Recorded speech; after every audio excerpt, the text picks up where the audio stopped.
What's going on, folks? Bluebear here, and for this week's video, I will actually be presenting an original Bluebear's Games commander build with an upgrade guide. It's been a little while since I've done one of these, and it feels good to be doing them again. So, who do I have for my triumphant return? Hallar the Firefletcher. A 1 green, 1 red, and 1 of any 3/3 legendary elf archer with trample, and whenever you cast a spell, if that spell was kicked, put a +1/+1 counter on Hallar, then it deals damage equal to the number of +1/+1 counters on it to each opponent. As you can see, Hallar likes when spells are kicked, so I focused the deck on this ability. So let me show you the deck, and then I'll go over some suggestions for how to make this deck shine a little bit more. So obviously we have Hallar. So we've got that out of the way. We've seen what he does, or what she does. Let's look at the lands. This is a budget deck, so I did what I could. So we go with Game Trail, Temple of Abandon, Racer's Rig for that, ability to draw a card, because you kind of need that. Rugged Highlands for some life gain. Kazandu Refuge, also for life gain. Gruul Guildgate, Timber Gorge, Thriving Grove and Thriving Bluff, and Encroaching Waste, because I always like to put a land destruction card in every deck, just because you never know. Evolving Wilds to thin your deck a little bit, and then we've got some Forest and Mountains. Boy, what's wrong with me today? Anyway, Forest and Swamps, and I'll have the deck list so you can see exactly how many, but the amount of lands should equal about 35, all right? And we got some ramp. We're in green. However, not all the stuff in here is going to be green. Because we're a kicker deck, I wanted to throw an Everflowing Chalice in there because it has multi-kicker. Please keep in mind with multi-kicker, it's only the casting of the spell, no matter how many times you kicked it, that counts once for Hallar, all right? Reclaim the Waste, because it can be kicked. Everything in here can be kicked for the most part. Not the ramp so much, but everything else. Beneath the Sands, you can cycle it away if you don't need a land. Natural Connection, it's an instant. Map the Waste, because you can get a +1/+1 counter on Hallar that counts later when you cast a kick spell and deal more damage to your opponents. Primal Growth, again, a kicked spell, or a kicker spell. Grow from the Ashes. Vastwood Surge. And the last one is going to be Corrosion Tusker. Not technically ramp, it's actually you cycle it to draw a card, but then you also can search for a basic land and put it in your hand. It gets 2 cards out of your deck. So that's the ramp section in a nutshell. It's pretty efficient, a little heavy on the mana cost just because of all the kicking, but some of it's not. You need it to get lands in play so that you can cast all your spells that are needed to be kicked. Creatures-wise, this section is going to be pretty thick. Most of the creatures will have kicker. The section I'll go over first will be all the kicker ones, then I'll do some that are utility for kicker things. Llanowar Elite is the first 1 drop. It's a 1/1 for 1 that has trample, and then it can be kicked for 8. Gnarlid Pack has multi-kicker. It's a 2/2 for 2 that you can kick multiple times and gets a +1/+1 counter for each time it was kicked. And here's the thing. Almost, not all, but a lot of the creatures that can be kicked will come into play with +1/+1 counters, and then there's some stuff that you can do with that as well. Untamed Kavu, same thing, comes in with +1/+1 counters, also has Vigilance and Trample. Trample is key here because you want to be able to hit your opponents. Yavimaya Iconoclast, kicks for red. So it's a 2 to cast, 3/2 that kicks for red, and when you kick it, of course, it comes into play with a +1/+1 counter, and it also gains haste until end of turn. Gnarlid Colony, same thing, 2 to cast, 2/2, has a kicker, comes into play with counters, and each creature you control with a +1/+1 counter on it gains trample, or has trample, not gains, but has trample. So the bigger creatures can get through like you need them to. Corrosion Druid, instead of getting +1/+1 counters, it gains you life. Murasa Sprouting, when it enters the battlefield, if it was kicked, return target card with a kicker ability from your graveyard to your hand. That's most of this deck. Pincer Spider, same thing with the other ones. It kicks and it gets +1/+1 counters. However, this one actually has reach, which is kind of important because we're a little light on flying protection. Sentinel Wood Readers. This one comes in when it enters, and if it was kicked, you draw 2 cards, which is very, very important. You need card draw. One of the more important things in Commander. Orn Reef Recluse, another kicker that comes into play, can destroy a creature with flying. That includes some of the commanders out there that are flying. Has reach as well, which is important. Territorial Allosaurus, it's 4 to cast 5/5. I love the casting cost of power toughness. It can also be kicked, and when you do, if it was kicked, it fights another creature. So it can actually be removal. Bailiff Gorger, more +1/+1 counters. Kavu Primarch, also +1/+1 counters, but you can convoke it, meaning that you can use other creatures you have on the board to pay for its casting cost if you need the help. Grun, the Lonely King, so more +1/+1 counters, but if it attacks alone, you can double its power and toughness until end of turn. So it can get really big. So it can come into play with 5 +1/+1 counters, making it a 10/10. And then after that, if it attacks alone, it can become a 20/20. Pretty big, pretty beefy, especially when you have things that give trample. That's where I was going with that. Crag Plate Baloth. So it's a pretty hefty casting cost. It's 7 to cast, 6/6, but it has hexproof and haste. When you kick it, it gets 4 +1/+1 counters, and it can't be countered. So it's a big baddie. Giving it trample would be great. And the fact that it has hexproof kind of gives it a little bit of that Voltron-y hexproof auras type of feel. Viashino Branch Rider, it's the other 1 drop. It's a 1 to cast 1/1 with a green kicker. It has haste, and then if it was kicked, it gets 2 +1/+1 counters, and then you can pump it for 3. Skitter of Lizards, the third 1 drop. It's a 1 to cast 1/1 haster. Has a multi-kicker, and of course it gets a +1/+1 counter every time it was kicked. Remember, you can only kick spells when you cast them. I was playing this deck with my son. I had to explain to him how kicker worked because he's new to the game. Like, new as in, like, he's played 3 games. I'm trying to teach him, though. I'm trying to get him hooked. Sprouting Golem is 2 to cast 2/2 with a green kicker. You can sacrifice it a land to draw a card, which is always nice. And then if he enters the battlefield and he was kicked, you can search your library for a land card that's a basic land type, reveal it and put it into your hand. Pouncing Kavu, first strike with, I believe, let's see, 2 +1/+1 counters if you kick it.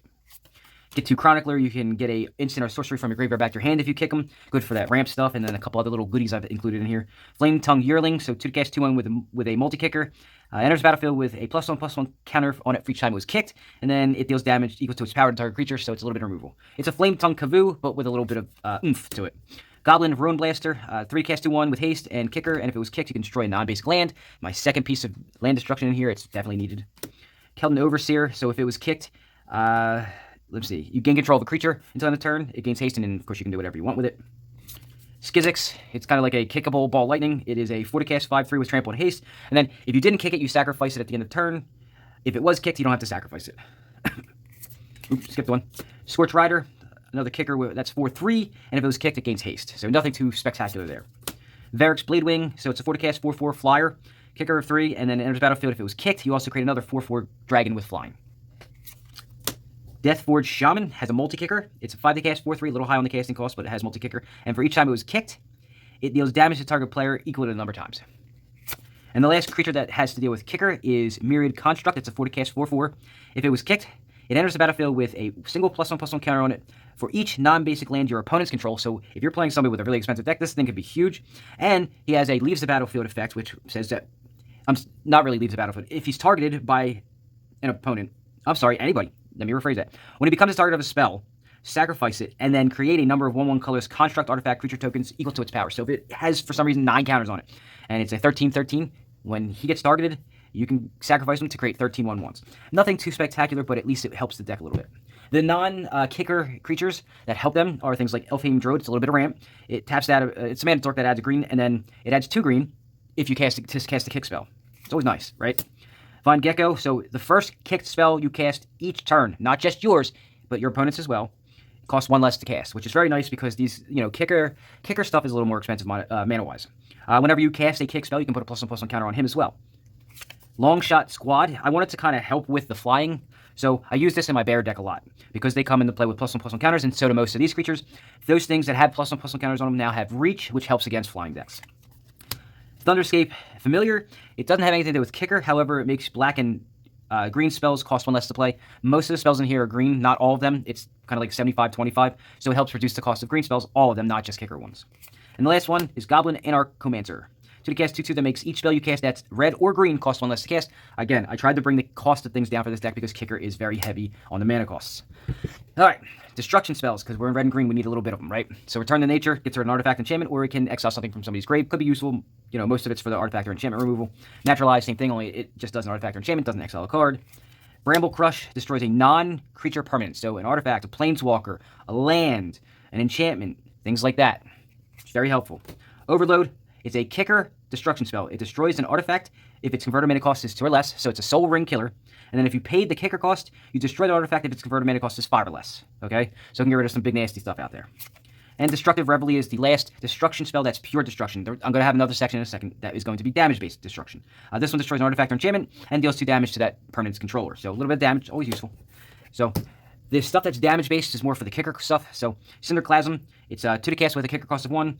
It deals 1 damage to each creature, and if it was kicked, it deals 2 damage instead, and it's an instant. That's the big difference here. It's an instant that can do that. Breath of Daragaz, it does the same thing, only now it's got a kicker cost of 2. It's not an instant, and then if you kick it, it deals 1 damage to each creature without flying and each player, but if it was kicked, it deals 4 instead. That's what it is, 4. Scorching Lava, so it's 2 to cast with a kicker of 1. If it deals damage to target creature or player, it's actually been, I believe, changed to any target. And if you paid the kicker cost, that creature can't be regenerated this turn, and if it would be put into a graveyard this turn, remove it or exile it is what the new terminology is here. Royal Eruption, 2 to cast with a kicker of 5, very expensive kicker cost. It deals 3 damage to any target, but if it was kicked, it deals 5 instead. It's good for removal. It's not the best, but I wanted more kicker spells because your idea here is to use Hallar's ability when casting kick spells to drain your opponents down slowly and sometimes quickly, depending on how you do it. Urza's Rage, so it's 3 to cast, deals 3 damage to any target, and then you can kick it for 9 and deals 10 damage to anything instead. Fight with Fire, 3 to cast with a kicker of 6.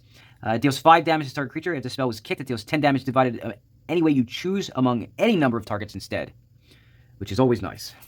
Goblin Barrage, so here's the problem here. Now, this card is in here because there are a couple of goblins. However, there are also a couple of artifacts, and you also have artifact creatures you can create. So this is why that's in here. It's 4 to cast. The kicker is to sacrifice either an artifact or a goblin, and it deals 4 damage to target creature, but if it was kicked, it deals 4 damage to target player or also deals 4 damage to target player or planeswalker. So it deals 4. If you kick, it deals 4 to a creature, and then 4 to its controller. Actually, not even its controller. You can actually deal it to anybody, any target player. Let's see what's next here. Card draw. Don't have a lot of it. We're in green and red. I didn't want to do looting spells in this deck because you kind of need everything you get. So I've only got a pair of them. I've got Adventurous Impulse. It's not really card draw. It's putting cards in your hand. And Seek the Wilds. Both of them let you look at top X amount of cards in your library. This one's 3. This one's 4. And then this one lets you reveal a creature or land card and put it into your hand. This one lets you reveal a creature or land card and do the same thing. So they're the same thing. Just one costs a little more for one more card to look at. Not really technically card draw, but it's close enough. Final section is going to be just pure utility stuff. This is going to be stuff that adds +1/+1 counters, which I didn't really want to do a lot of with the kicker spells because there are so many of them. I wanted other things. So a couple of them do. Wild Onslaught is one of them. It's 4 to cast with a kicker of 4. I like this because it gives counters to everything. So put a +1/+1 counter on each creature you control, but if you kick it, you put 2 +1/+1 counters on each creature instead. I wanted that because everything on your board already gets +1/+1 counters, so getting more would be great. Strength of the Tajiri. So it's a 2 green X spell with a multi-kicker. Okay? You choose target creature, then choose another creature for each time the spell was kicked, and you put X +1/+1 counters on each of them. This is great for Hallar specifically. You might not use the multi-kicker except because you want to trigger Hallar's ability, so you're going to put the counters on it. The problem is you're casting the spell first, so Hallar's ability will trigger before the counters are put on the creature, or on Hallar because of the way the stack works. But the next spell you cast will actually count the counters that this creates. Inscription of Abundance, so it's a 2 to cast instant with a kicker of 3. You can choose one, or if you kick it, you can choose any number of them. You can put 2 +1/+1 counters on a creature. You can have target player gain X life, where X is the highest power among creatures you control. Hallar should get big if you can protect it. Or you can have target creature you control fight another creature you don't control, so it could be a removal. Lots of choices there. Roaring Earth, so this is not a kicker spell, this is for something else. It's 2 to cast and it's an enchantment. Whenever land enters battlefield under control, you put a +1/+1 counter on target creature or vehicle you control, or you can channel it, where you can pay 2 and X, discard and put X +1/+1 counters on a creature you control. I'm sorry, target land you control, and it becomes a 0/0 green spirit, and it's still land. This is more for the, whenever land, it's got landfall, to give counters to Hallar, so when you kick a spell, it deals more damage quickly, more quickly. Invigorating Hot Springs. It's an enchantment that's 1 green, 1 red, and 1 of any. It comes into play with 4 +1/+1 counters on it. Modified creatures you control have haste, so now you have ways to give your creatures all haste, all trample, also lots of counters. And then you can remove a +1/+1 counter from Invigorating Hot Spring to put a +1/+1 counter on target creature you control, but you can only do it once each turn. And as a sorcery, so you can't do it on your opponent's turns. This is more for the fact that you have nothing but modified creatures for the most part in your deck, because they'll have the +1/+1 counters, and that'll give them haste, which is always nice. Speaking of haste, Rhythm of the Wild is the big get here in this deck. It's also 1 green, 1 red, and 1 of any. Creatures you control can't be countered, which is always nice. And then non-token creatures you control have Riot. Riot means that when they enter the battlefield, you choose either giving them a +1/+1 counter or haste. So you get some choices there. This is a really good card. Unstable Footing, so it's a red to cast. It has a kicker of 4. You can make it so damage can't be prevented this turn, and if you kick it, it can deal 5 damage to a player. This is in here not for the kicker part, but because it has kicker, you can actually trigger Hallar with it. It's just because damage can't be prevented this turn. It's kind of a little bit of this game. You don't want to be able to have people prevent damage. The last card is Jian Yanggu Wildcrafter. It's a 3 to cast uncommon planeswalker that comes into play with 3 loyalty abilities, has no uptick, has a static ability of each creature you control with a +1/+1 counter on it, has tapped to add a mana of any color. Do you see why this is in here? Almost everything you have in here will have counters on them, so they'll be able to tap for mana. That's important in a deck that is very mana heavy. There's a lot of things in here that cost a lot. You want to get as much ramp as you can on the board. This is one of them. You can also put +1/+1 counters on creatures by down-ticking it 1. For the most part, you're only going to do that once, maybe a second time, never a third, because you want this to stick around so all your creatures can now tap for mana. Okay? So that's the deck in a nutshell. So now that you've seen the deck, let's look at some cards that could take this deck out of budget and into a more dangerous build. The land base is your basic budget blend, so let's start there and see what you could upgrade to help out. To fix the mana base and make it a little faster, we have the usual suspects of Taiga, Stomping Ground, Rootbound Crag, Rockfall Vale, Karplusan Forest, and Firelit Thicket. You know the deal. Use dual lands that don't come into play tapped that fit your budget. Now let's look at some utility lands that deal with +1/+1 counters that are relevant to Hallar. Forge of Heroes, which I have to ask, why hasn't this been reprinted in any other Commander precon since Commander 2018? Guildmage Forum, I'm not a fan of it, but it is relevant to this build. Hall of Oracles, Llanowar Reborn, which I'm happy to say, we just started seeing reprints in the Commander products recently.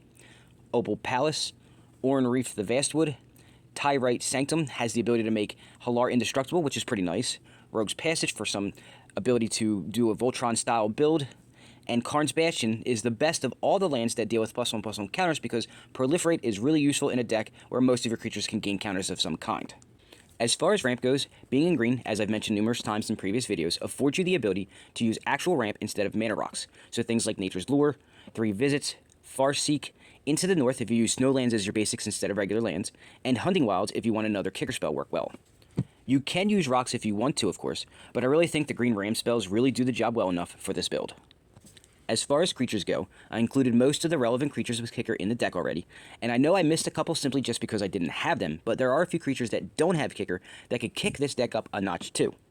Things like Soulfiend Mayhem Dominus pairs well with Hallar's last ability that deals direct non-combat damage to each opponent. Evolution Sage because Proliferate effects work well here and Green's ramp puts lands into play, so there's nice synergy all around. Benevolent Hydra gains +1/+1 counters when other creatures do, which should be a lot with this build, and can move counters around if need be.